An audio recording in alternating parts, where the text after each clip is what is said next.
কিছু বন্ধুবান্ধব কিংবা পরিচিত মানুষের সামনে আপনি কি ভটকে যান?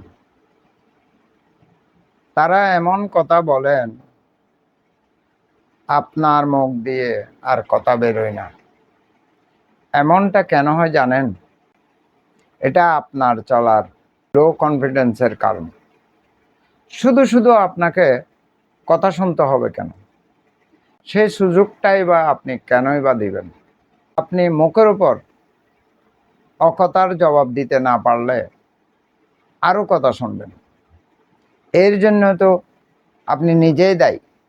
দেখুন, সম্মান কেউ না দিলে জোর করে পেতে চাইবেন না।